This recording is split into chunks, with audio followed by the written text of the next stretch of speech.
YouTube's alive. And then we are in business. Hope everyone is well. Here we go. Yeah. Awesome. The internet. Sorry we're a few minutes late. Yeah. What's up, everybody? Good morning, good day, good afternoon, good times. Hopefully, stay safe.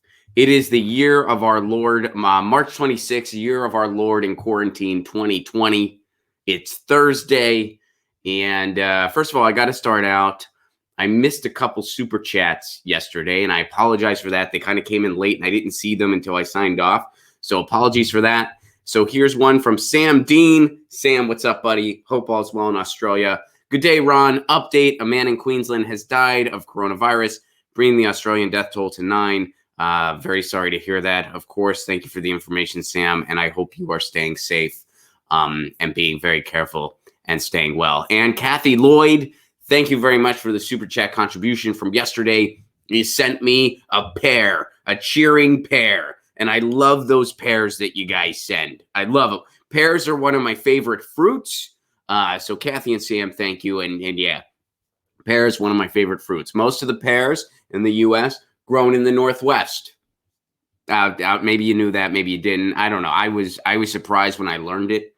But I learned it because when I lived up in Seattle, I noticed that the pears were really freaking good up there. I love pears in general, but I noticed up there they were just particularly good. I'm like, man, you get a pear and it's just spectacular. Pears and seafood, they crush it up there. And I was like, why is that? Found out a lot of the pears in the country grown up there. There you go. All right. So what's up, everybody? Hope we're doing well. Yesterday, I took on one of those jobs that most Americans just don't want to do. I watched Joe Biden's live stream. And it was difficult. And I decided to live tweet it. And I wanted to share the summary via my live tweets with you guys, because I think it's important that we don't lose sight of just how ridiculous this human being is. And ridiculous is putting it gently. He is declining mentally. He is completely unfit to lead anything. And this live stream was nothing short of terrifying, because the idea that this man would be the nominee, he will get demolished by Trump. And then we're going to have 4 more years of Trump. There's no way Joe Biden's going to beat him. And here's a summary from his epic live stream, ladies and gentlemen. Here we go. Check this out. All right, so we'll start at the beginning.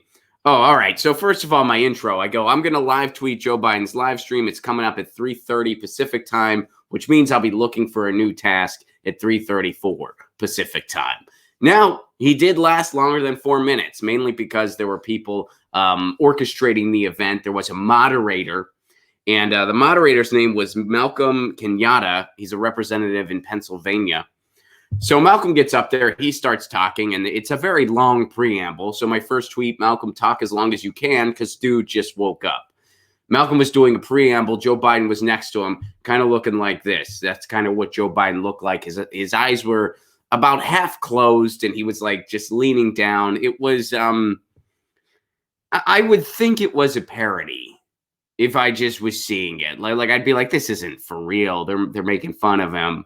But no, it was for real. Anyway, so far, Joe Biden's got a pat on the back for going to Philadelphia, which, keep in mind, is a part of Pennsylvania even Hillary showed up in, which that was true. Malcolm was giving Joe Biden a tongue bath and patting him on the back for going to Philadelphia. He just called it the 9/11 war. That's something Biden did early on. He referred to it as the 9/11 war. Now, afterwards, he just babbled for about 2 minutes. His only message was that young people can also get the coronavirus. That was his only theme. He babbled on and on about nothing for 2 minutes. His theme, young people can also get the coronavirus. He mentioned to us that he wanted to include student loan debt forgiveness in the stimulus package. Apparently, Joe wants to include some student loan debt forgiveness. What a convenient time to tell everybody. And then I added the independent critique of my own. This is so fucking stupid. Now, at this point, Joe Biden asked what was on everybody's mind. So I told him what was on mine. You want to know what's on my mind, Joe Biden? Well, here it goes. You're a corporate shill who's mentally unfit to be president. And if you're the nominee, we're screwed. He made this claim. Only mentally ill people use drugs. He actually said that.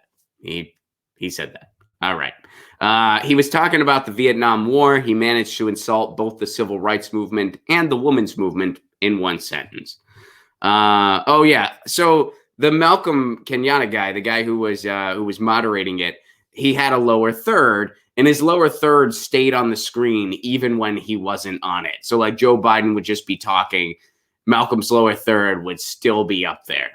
And then after that, Malcolm asked him what his guilty pleasure was, which of course he responded, ice cream and Ray-Ban sunglasses. I thought he was going to mention voting for war all the time, but he didn't go there apparently. Okay. Next thing they did, they gave him undeserved credit for marriage equality, which they do that constantly. They constantly give, all right, here's what happened. And I've said this before, and I know some of you guys that listen to this show all the time, you're probably tired of hearing me say it. But it bears repeating as long as Joe Biden keeps getting undeserved credit. All right, here's what happened. All of these candidates, Hillary Clinton, Barack Obama, Joe Biden, were against gay marriage. Then there was a huge movement that kept swelling and getting bigger and bigger, and they couldn't ignore it anymore. And the courts weighed in, and it became obvious that we were going to get marriage equality. And so they swayed with the wind, and they said, okay, we're going to come out for marriage equality. No pun intended. And they were going to make an announcement on air. It was going to be a big announcement. Joe Biden happened to spill the beans first, probably accidentally. That's it. Joe Biden didn't push Barack Obama. Public opinion and movements and the courts essentially pushed Barack Obama. So, and Joe Biden still gets credit. It's so incredibly stupid. All right, so they just gave him undeserved credit for marriage equality. The person who did that, by the way, there wasn't really a question. They were just saying, oh, you're such a champion for gay rights. You know, apparently we don't know that the early 2000s and mid-2000s happened. And we see you as a champion for gay rights, Joe Biden. So there wasn't really a question, but then Joe Biden's answer to the non-existent question was he babbled on and on about segregated swimming pools. And then I put this disclaimer in here. This is actually what's happening. Because at this point, I thought people probably don't believe me that this is actually going out into the ethers. And apparently not many people were watching it. Someone tweeted me back. I can't verify this one way or another, but someone tweeted at me and they said there were only 2,300 people watching. This is someone running for presidential candidate. Anyway, okay. Oh, and after that, he also hinted that he had been for marriage equality since the beginning. He hinted that he was always for it his entire life. There's tons of footage throughout the 2000s of him being against it. But once again, Joe Biden, not aware of YouTube. Here's a quote from Joe Biden. A lot of trans women have been murdered. I think it's up to 9 now. He said that. Now, he was talking about LGBTQ rights, and he talked about trans women and how there's a lot of murders that take place. Okay. And then he makes the claim that 9 trans women have been murdered total. He probably, I put this in the tweet, he probably actually thinks that's the total number of trans women who have ever been murdered. What is the total number of trans women who have ever been murdered in the history of ever? I don't think we know. I'm pretty sure we don't know the answer to that. Who knows? Joe Biden thinks he knows, and he thinks that the answer is 9. He's running for president. Just throwing that out there. He's running for president. I guess social distancing doesn't include not giving tongue baths to Joe Biden. This is painful. Because that's what every question was, a softball. It was a setup. I would not be surprised if he got the questions in advance. And it was all just giving him tongue baths and celebrating him. It was beyond repulsive. Okay, right now, and well, this is from the tweet, so this was during the live stream in real time. Right now, he's claiming healthcare is the most important human right. He's vowed to veto a bill that would give everyone the healthcare he takes for granted. Just keep that in mind. And there you have it. That was Joe Biden's live stream. That was Joe Biden's live stream. He's running for president. He's running for president. All right. So there you go. That was Joe Biden's live stream. And here's something else that happened. This was trending on Twitter. We'll stick to Twitter for a little bit longer. Oh, and by the way, we actually have some good news today, too, that's coming up later. Trump tweeted, "Congratulations, America." And some people ran with the trend. So here's what's trending with "Congratulations, America." We'll just read some of these. Amy says, "Congratulations, America. He acted faster against the imaginary threat of caravans than the actual threat of coronavirus." So here's the original tweet from Donald Trump, 96-0 in the United States Senate. "Congratulations, America." "Congratulations, America," says Dr. Victoria Dooley. "We've been played. Your one-time $1,200 stimulus check may not come for 3 to 4 months if you don't have direct deposit with the IRS. Fatal coronavirus infections are on the rise, and we still don't have enough tests. May I suggest general strike or bust? Congratulations, America. Let me tell you what you've lost since Trump took office. Says, pass me a pickle. Everything, they say." Jay says, 1,032 dead in the United States, 69,194 infected. Congratulations, America. PPE test ventilators tweets, "Congratulations, America. People are dying by the hundreds, and it will soon be by the thousands. Congratulations, America, on teaching us who some of the true heroes of the world really are." And then there's pictures of exhausted nurses and doctors who are working around the clock. This is a famous, or I guess famous is a weird way to put it, but this image has been going viral. These are nurses in Italy, just back here, and they here we don't need the sound, but they then there's somebody who was a doctor who I believe contracted the coronavirus, but they had all those nurses and doctors in Italy who they were working so hard that the mask like had imprints left on their face, the mask that they were wearing. Alt Immigration Gone Dodging Corona tweeted, "What kind of person tweets 'Congratulations, America' an hour after we reach the thousands coronavirus death, morgues being set up in parking lots, and overstretched healthcare force to the point they are calling on retired healthcare workers to come back?" And then here is a Trump parody account. "Congratulations, America, 3.28 million, a new all-time record. That is nearly 3.3 million if you don't know the math. All of my numbers are skyrocketing because I made the brilliant move to shut it down and then pretend for 2 months it wasn't already here." Now that, of course, is in reference to the unemployment number, which, by the way, we'll go there next. Edwin shares this. So thank you for this, Edwin. We're going to go over to the CNN. Unemployment claims soared to 3.3 million, and this was last week, most in history. Now, keep in mind, since the package has come through, they now have unemployment insurance is supposed to be expanded, and it's supposed to include gig economy workers. It's supposed to include freelancers, self-employed people. So now it's going to include a ton more people. By the way, it was Bernie Sanders who fought for that to be part of it. And even people like me, like I'm a freelancer. So people like me will be able to apply for unemployment. I was never able to before. So it's going to expand even more, and we'll see what hoops are involved. I have a feeling it's not going to be an easy process, but unemployment claims soared to 3.3 million last week, most in history. A record number of Americans filed for their first week of unemployment benefits last week as businesses shut down to slow the spread of coronavirus. Initial jobless claims soared to the seasonally adjusted 3.28 million in the week that ended March 21st, according to the Department of Labor. That is the highest number of initial jobless claims in history since the Department of Labor started tracking the data in 1967. The previous high was 695,000 claims filed in the week ending October 2nd, 1982. Wow. Highest since 1967. And the previous high was in the thousands. It was 695,000, not 3.3, nearly 3.3 million. Okay. Most historical comparisons of this scale are inadequate. The closest would be natural disasters like hurricanes. However, as today's report shows, the coronavirus outbreak is economically akin to a major hurricane occurring in every state around the country for weeks on end. Man, let that analogy sink in. The coronavirus outbreak is economically akin to a major hurricane occurring in every state around the country for weeks on end. But we don't need an emergency UBI. We don't need an emergency UBI. Just a one-time payment of $1,200 for some of us. That's good. We're going to be just fine. We are going to be just fine. Wow. So that's what's going on with unemployment. And guys, I want you to know, though, that amidst all this chaos, the Senate is working around the clock to try to make this better for you.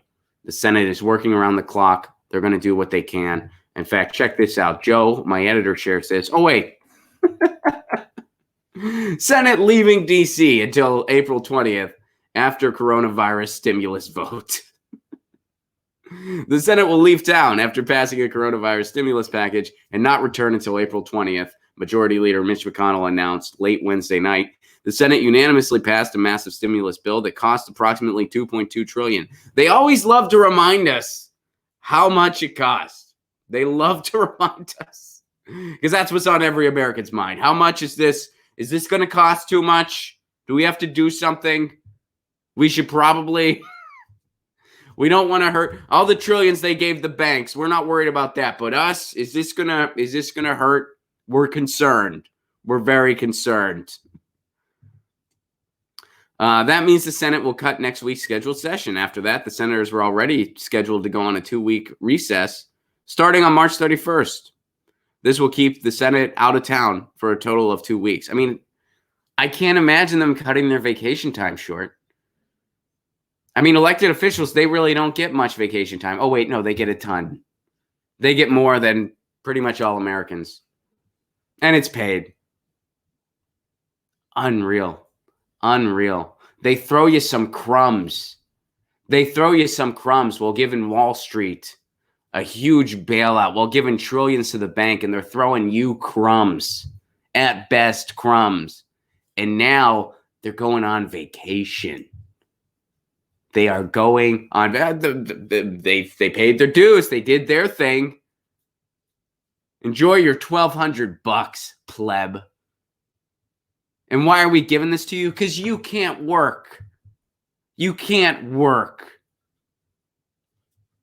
Unbelievable. Record unemployment. Record numbers of people saying, I can't work. I need assistance. And they still won't give an actual UBI. They won't do it. They just won't do it. And it's Republicans and Democrats that are against it. It's nearly all of government who are against it. There's a small handful of people pushing for it. And by the way, Mitt Romney wasn't one of them. Mitt Romney wanted a one-time payment. Unreal. Here's what Mitch McConnell had to say. When the Senate adjourns this evening, our next scheduled vote will be the afternoon of Monday, April 20th. Of course, during this unprecedented time for our country, the Senate is going to stay nimble. That changes everything. That changes everything. They're going to stay nimble? You didn't tell me that part. I retract everything I said. I didn't know. They're going to be a nimble Senate. There's a nimble Senate. Guys, are you concerned? Are you on lockdown? Are you worried? Are you worried about your job security? Are you worried about your loved ones? Are you worried about the more vulnerable amidst us? Well, there is a nimble Senate. They're on vacation, but they're nimble. They're nimble like like Jack, right? They're nimble. Some of them might even be quick. Not all of them. They're all nimble. Some are quick. Some might even jump over the working class. They're going to jump over you to hand a bailout to Wall Street and to hand a bailout to the banks. They're going to jump over you. And then they might toss you a candlestick. Good luck. We get a one-time. There might be further assistance. I wonder what that's going to be. Maybe they're just going to hand us all a rope and a compass and say, good luck. You're on your own. But this is life in a corporation. When you live in a corporation, this is what happens. The pursuit of profit comes first. You're at best an afterthought. So you're going to get a couple crumbs. At best. You're going to get the crumbs of crumbs. Like it's like there's crumbs that happen, and then a couple like they siphon off a few crumbs from that and throw them at you. And that's what you get. Unreal. And they're going on vacation. They are now going on vacation. But don't worry, they're nimble, says human turtle Mitch McConnell. All right. They're nimble. Let's see if there's anything else to this other than the nimble Senate. We're going to straight nimble. Senators had indicated that they expected the Senate to leave after they passed the massive stimulus bill amid growing concerns because, of course, Rand Paul got the virus. My guess is we probably don't come in next week and then don't come in the 2 weeks we're scheduled to be on recess, Blunt said, adding that they would use those 3 weeks to get ready for whatever is phase 4. Now, my guess, of course, is that you're just going to get a thing of rope and a compass. That's my guess. But whatever. We'll see. All right. There we go. Guys, worry not. We have a nimble Senate. There's going to be a nimble Senate. Some of them might even be quick. Let's look forward to that nimble Senate. I wonder why the houses of Congress have single-digit approval ratings most of the time. I wonder why. All right. So, Ron, you said there was good news. Are you going to deliver on that good news? Yes, I am. Told you guys we had a little bit of good news. We do have a little bit of good news, and I hope you guys are happy about this. This is a little bit of good news, something to smile about. The Standing Rock Sioux Tribe prevails as a federal judge strikes down DAPL permits. Boom! Victory for DAPL. All right. A federal court today granted a request by the Standing Rock Sioux Tribe to strike down federal permits for the controversial Dakota Access Pipeline. Here's what the court found. The court found that the U.S. Army Corps of Engineers violated the National Environmental Policy Act when it affirmed federal permits for the pipeline originally issued in 2016. Specifically, the court found significant unresolved concerns about the potential impact of oil spills and the likelihood that one could take place. For example, the court criticized the Corps for failing to address the Standing Rock Sioux Tribe's expert criticism of its analysis, citing issues like potential worst-case discharge, the difficulty of detecting slow leaks, and responding to spills in winter. Similarly, the court observed that DAPL's parent company's abysmal safety record does not inspire confidence.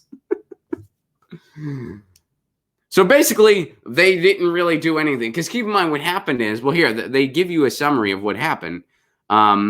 So in December of 2016, the Obama administration denied permits for DAPL, and then Trump reversed the order. Standing Rock Sioux Tribe challenged the permits in court and won. Federal court then ruled that the environmental analysis had been insufficient.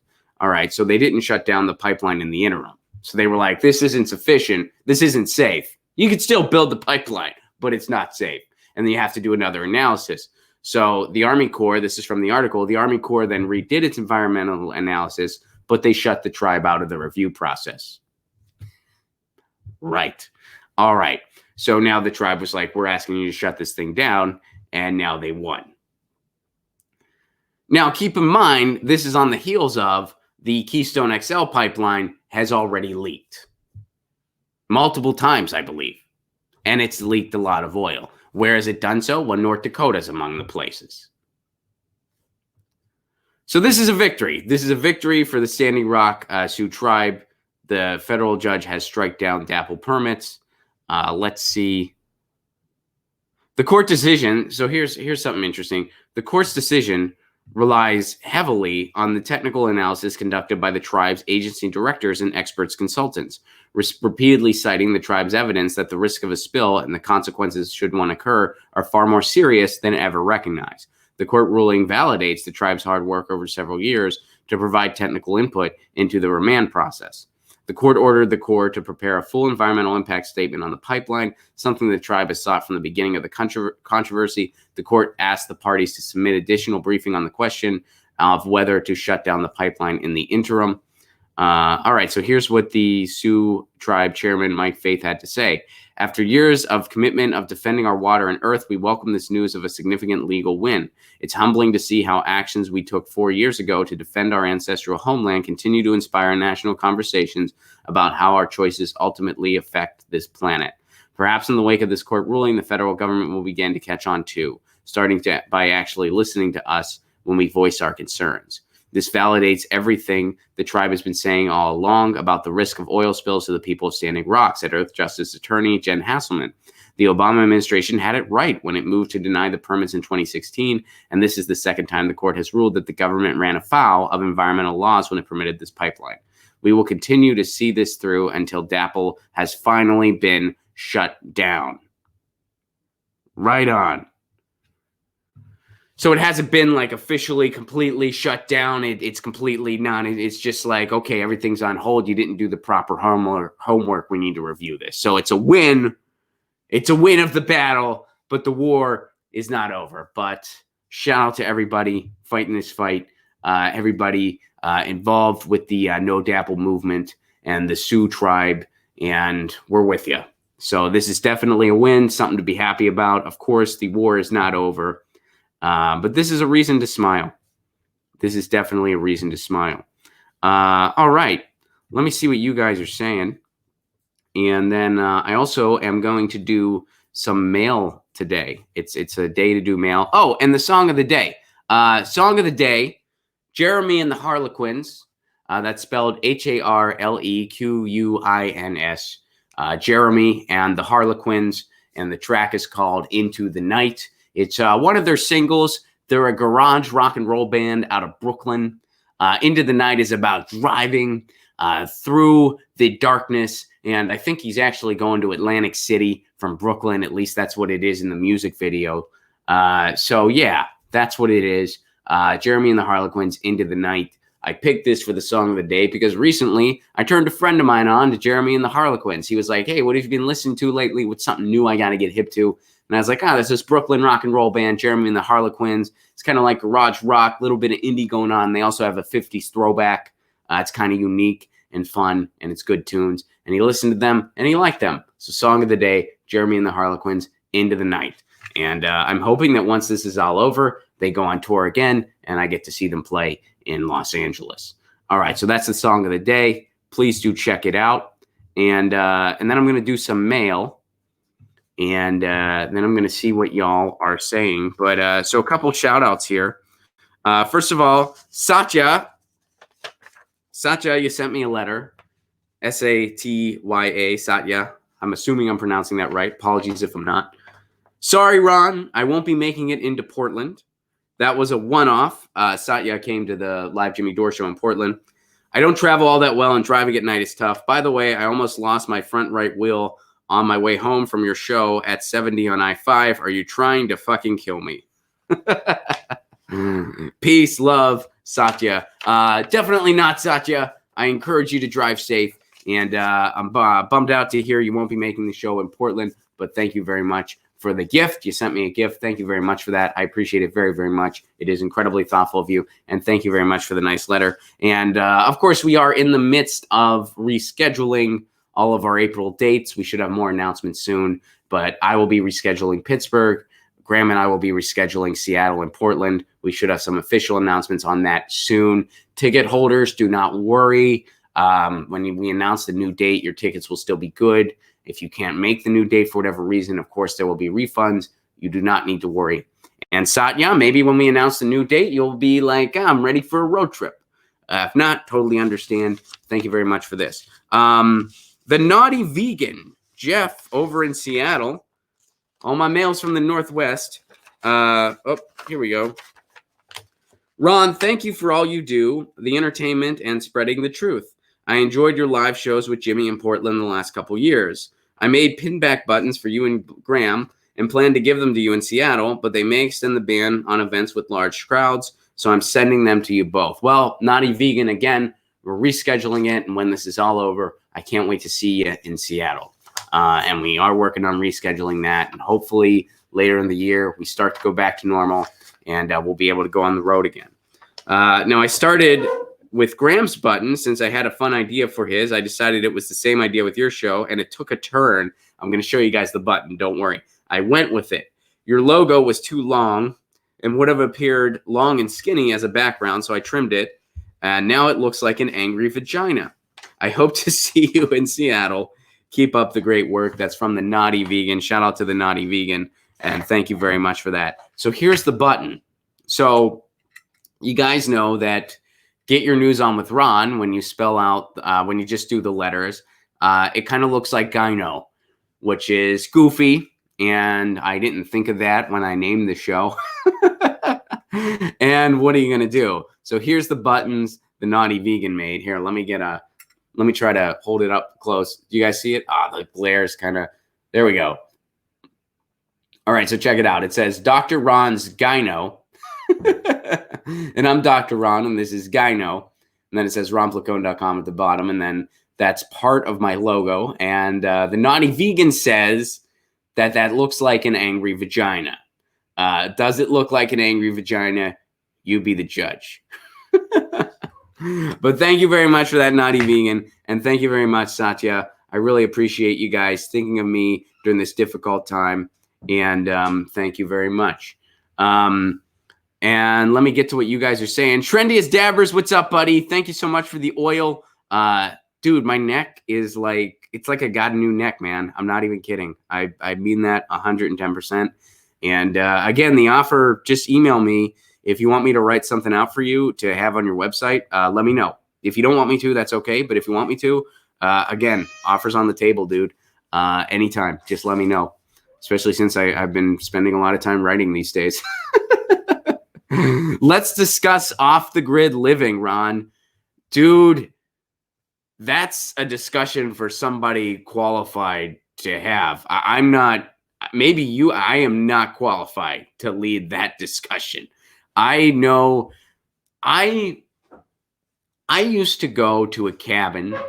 This was actually with an ex-girlfriend. Her family had a cabin in the woods, and they would make fun of me because I would refer to staying in the cabin as camping. That's how not off the grid I am. I'm like, we're camping. They're like, Ron, you're in a cabin. This isn't camping. And I'm like, it's kind of camping. They're like, nope, not camping. I'm like, okay. And for a while, in fairness to me, they didn't have a shower there for a little while. Eventually, they did get a shower. And then even I was like, okay, we don't have to call it camping anymore. But my thing, I was just like, no shower, no Wi-Fi. We're camping. That's how I. So anyway, off the grid living, I wish I could add to that conversation, but I have no idea. I'd have no clue what to do. Sam Dean, what's up, buddy? Ron, take these broken wings and learn to fly again. Learn to live so free. When we hear the voices sing, the book of love will open up and let us in. Thank you very much, Sam Dean. Good to see you. And I don't know if you saw it, but I read your comment from yesterday as well. And I appreciate you thinking of me. And please stay safe in Australia. And I can't wait to see you guys again in Australia. I miss you guys. We had so much fun on that tour. And we will be back. It's going to be a little bit. But in the meantime, please stay safe and please be well. Action for Assange. What's up? Julian Assange had bail denied yesterday. Yeah, I saw that. I want to cover it more extensively on the show. I won't do that today, but hopefully tomorrow.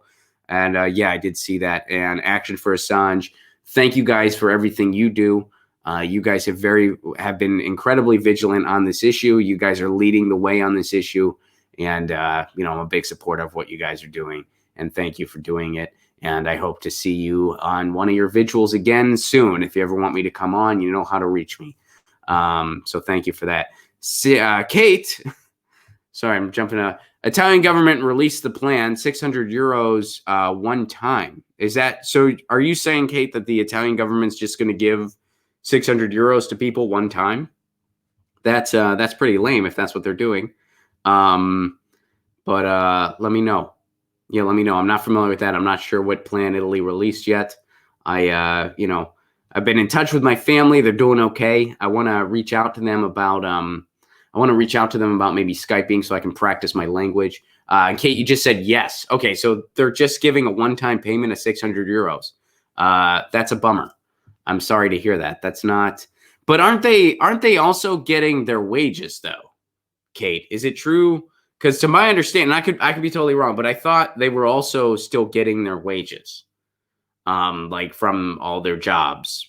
But I'm not sure on that. I might have that wrong. I'm not sure. I'll have to look into that. But according to Kate here, it looks like they're just getting a one-time payment of $600. Ha bisogno di praticare? Sì, Isaiah. Ho bisogno di praticare molto. È difficile perché negli Stati Uniti è più numero di persone parlo italiano. Parlo un po', ma ho bisogno di praticare molto perché che ha detto è difficile. Ho studiato a Firenze molto anni fa. Anyway, yeah. Sam, what's up, buddy? I consider you a friend, Ron. Ron. Thank you, Sam. Mi dispiace anch'io, Jeffrey. Grazie mille. I'm sorry too. I wish I practiced more, you know? I really do. Guys, if you are so able and interested during these trying times, patreon.com/Ron Placone. For you give what you can level, you get all kinds of exclusive content, including a patrons only stream that I do once a week where I respond directly to the patrons and just the patrons. And also, I've been doing live shows on Patreon. Guys, I miss stand-up so freaking much, it hurts. Which, by the way, here's an Italy connection. The last time I went this long, I did the math. The last time I went this long without doing comedy was when I was on vacation in Italy over 10 years ago. Now, I had an easy time coping with it because I was in Italy having a really good time. Now, man, I really miss it. So the good news is I'm doing a bunch of shows on the Patreon. Oh, and Graham Elwin and I are doing a show Saturday night. We're going to be tweeting about that more soon. It's going to be Saturday night at 7 p.m. Pacific time. That means 10 p.m. Eastern time and a bunch of other times elsewhere. But we're going to be doing a show via Zoom, and it's $5. And when you get your e-ticket, you'll be given a link to the Zoom. We'll be tweeting all that information out later today. But Saturday night, you heard about it here first. Mark your calendars. Graham and I are going to be doing a live show for everybody who's interested, and it's going to be online. And hopefully it gives a bunch of folks something to do on a Saturday night, because we miss seeing everybody on the road. We miss doing our things, and we're hoping that maybe y'all will enjoy that. And I'll be doing more of that on the Patreon as well. But this one that Graham and I are doing, that's open to everybody, and we'll be tweeting out the ticket link for that very, very soon. And Sam says, I saw the last time you didn't do comedy. Right on. Well, what can you do? All right. So thank you guys very much. And in the meantime, stay safe. It's a scary time. We'll be back. The next official Get Your News On with Ron is usually on Mondays. But in reality, I'm just streaming a bunch because it's like this is all we have right now. So I'll be streaming a bunch. So chances are I'll be back again tomorrow at some point, maybe even later today at some point. Next official show, of course, is Monday at 2 p.m. Eastern time, 11 a.m. Pacific time, where it's Music Monday. But I'll be back a bunch because this is all we got to stay connected right now. This is what we got. And I miss more extensive human interaction. And I'm sure a lot of you do too. Maybe some of you don't, but I'm sure a lot of you do. So we're just keeping on. Stay home. Stay safe. Stay nimble. Be like the Senate. Stay nimble like the Senate. Nimble like the Senate. and yeah. I got one more from Sandine. Let me go ahead and read it before we. Isn't this the last time you didn't do comedy? Call it what you will, Sam. Call it what you will. I'm an acquired taste. But anyway, I hope you guys will come. I hope you guys will come hang out Saturday night. It's going to be fun. For some of you, it won't be Saturday night. It'll be Saturday afternoon. For some of you, it'll be the next day. It'll be Sunday. But again, it's 10 p.m. Eastern, 7 p.m. Pacific on Sunday, or actually on Saturday. Good job. 10 p.m. Eastern, 7 p.m. Pacific on Saturday night. And we'll be tweeting out more information about that very soon. And hope to see you there. In the meantime, you know the drill. Lucy says meow. I say peace. Peace.